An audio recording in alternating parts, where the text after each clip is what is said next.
আসসালামু আলাইকুম, welcome back to my channel. আমি জান্নাত। আজকে চিকেন ডোনাটস তৈরি করে দেখাচ্ছি।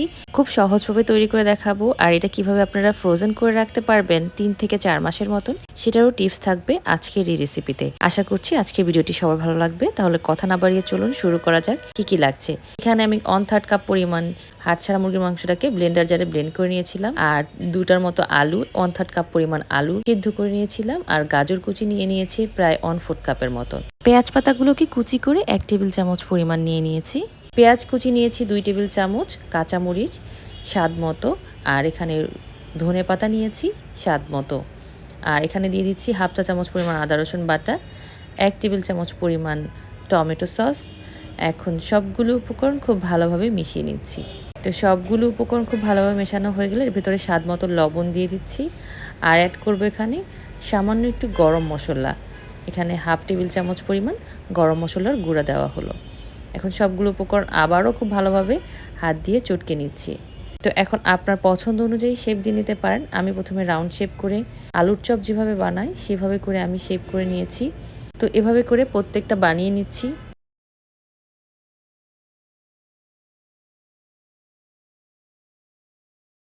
তারপর একটা মিক্সিং বলে নিয়ে নিয়েছি প্রায় 2 টেবিল চামচ পরিমাণ আটা, আর নিয়ে নিয়েছি স্বাদ মতো লবণ আর একটু লাল মরিচের গুঁড়া। এখন পানি দিয়ে একটা ব্যাটার তৈরি করব। ব্যাটারটা কোনো প্রকার লাম্পস থাকবে না। তো অল্প অল্প পানি দিয়ে একটা ব্যাটার তৈরি করছি। ব্যাটারটা একদম পাতলা হবে না। এর ভিতরে দিয়ে দিচ্ছি একটা ডিম। আপনারা ডিম দিতে না চাইলে স্কিপ করতে পারেন, তবে ডিম দিলে কি হয়, স্বাদটা একটু বেশি আসে। মিশ্রণটিকে খুব ভালোভাবে ফেটিয়ে নিচ্ছি যাতে এর ভেতরে কোনো প্রকার লাম্পস না থাকে।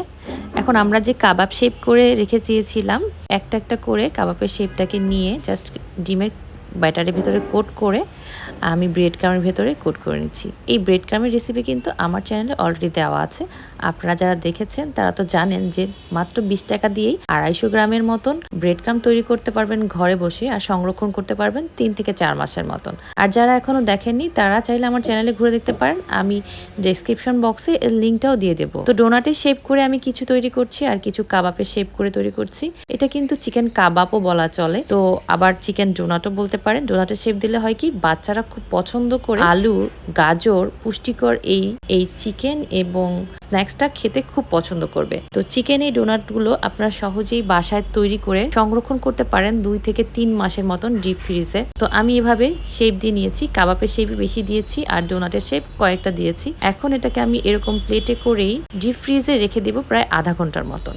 আর বাকি যে ব্রেড ক্রামগুলো ছিল সেই ব্রেড ক্রামগুলোকে আমি সংরক্ষণ করছি এরকম একটা প্লাস্টিকের ব্যাগে। আপনারা চাইলে এয়ারটাইট কোনো কন্টেনারেও সংরক্ষণ করতে পারেন। তবে এই ব্রেড ক্রামটা আপনারা কিন্তু নর্মাল ফ্রিজে প্রায় 3 থেকে 4 মাসের মতন সংরক্ষণ করে রাখতে পারবে। যখন প্রয়োজন হবে তখন বের করে। আর এদিকে কিন্তু আধা ঘন্টা পর আমার এই চিকেন ডোনাটগুলো অনেকটাই শক্ত হয়ে গিয়েছে, ফ্রোজেন হয়ে গিয়েছে। তো আমি এগুলোকে কি করব, একটা এয়ারটাইট বক্সে করে রেখে দেবো। দেখুন বন্ধুরা, এটা কিন্তু আধা ঘন্টার ভিতরে অনেকটাই শক্ত হয়ে গিয়েছে আর কত সুন্দর করে খুলে আসছে।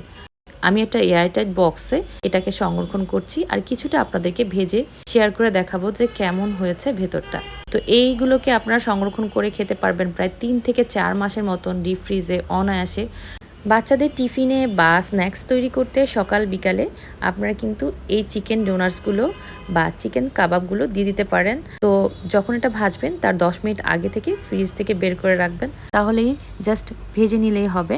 তো আপনাদের সামনে কিছুটা ভেজে আমি শেয়ার করছি। তো চুলাতে একটা প্যান বসিয়ে তার ভিতরে পর্যাপ্ত পরিমাণে তেল দিয়ে দিয়েছি। তেলটা যখন একটু গরম হয়েছে তখন একে একে চিকেন ডোনাটগুলোকে দিয়ে দিচ্ছি। মিডিয়াম টু একদম লো আছেই কিন্তু এটাকে ভেজে নিতে হবে, কারণ আমরা যেহেতু এখানে চিকেন কিমা ব্যবহার করেছি তাই চিকেনটাকে একটু কুক হতে সময় দিতে হবে। তো চিকেন কুক হতে কিন্তু আবার বেশি সময়ের প্রয়োজন হয় না। আপনারা জানেন যেহেতু এখানে বোনলেস চিকেন ব্যবহার করা হয়েছে, চিকেনটা খুব দ্রুতই কুক হয়ে যাবে। এই চিকেন ডোনাটসগুলো কিন্তু বানানো খুবই সহজ। বন্ধুরা দেখতে পাচ্ছেন আমার এক সাইড হয়ে গিয়েছে, তো আমি এটাকে উল্টে নিচ্ছি। তো অপর সাইডও যখন হয়ে যাবে তখন এটাকে তেল ঝরে তুলে নিব। বাচ্চাদের টিফিনে কিন্তু অনায়াসেই এই চিকেন ডোনাটসটা দিতে পারেন। আবার গেস্ট আসলে গেস্টের সামনেও কিন্তু চিকেন ডোনাটসটা দিতে পারেন। পোলাও অথবা বিরিয়ানির সাথেও কিন্তু এই চিকেন ডোনাটসটা বা চিকেন কাবাবটা সার্ভ করতে পারেন। খেতে কিন্তু দুর্দান্ত হয়, উপরটা একদম ক্রিস্পি বন্ধুরা, আপনার সাথে কথা বলতে বলতে কিন্তু আমাদের একটা ব্যাচ ভাজা হয়ে গেল। বাকিটা আমি ফ্রোজেন করে রেখেছি। যখন আমার প্রয়োজন হবে তখন আমি এটা ভেজে নেব। হয়ে গেল চিকেন ডোনাটস। আসছে ঈদে কিন্তু আমরা এই স্ন্যাক্সটা তৈরি করতে পারি। আর ঈদে কিন্তু আমাদের ঝাল আইটেমগুলো একটু বেশি ভালো লাগে খেতে মিষ্টি আইটেমের তুলনায়। তো আমরা কিন্তু এই চিকেন ডোনাটস অথবা চিকেন কাবাবটা তৈরি করে সবাইকে চমকে দিতে পারি। এই চিকেন ডোনাটস বা কাবাবটা কিন্তু পোলাও, বিরিয়ানি অথবা সাদা ভাতের সাথেও খুব ভালো জমে যাবে। আর এই চিকেন ডোনাটসটা ভেতরটা এত সুন্দরভাবে কুক হয়েছে, আপনাদেরকে একটু ভেঙে শেয়ার করছি। মাশাআল্লাহ, কত সুন্দর হয়েছে, খেতে কিন্তু দারুণ মজা। আশা করছি আজকের রেসিপিটা আপনাদের ভালো লেগেছে। ভালো লাগলে অবশ্যই লাইক দেবেন এবং কমেন্ট করতে ভুলবেন না।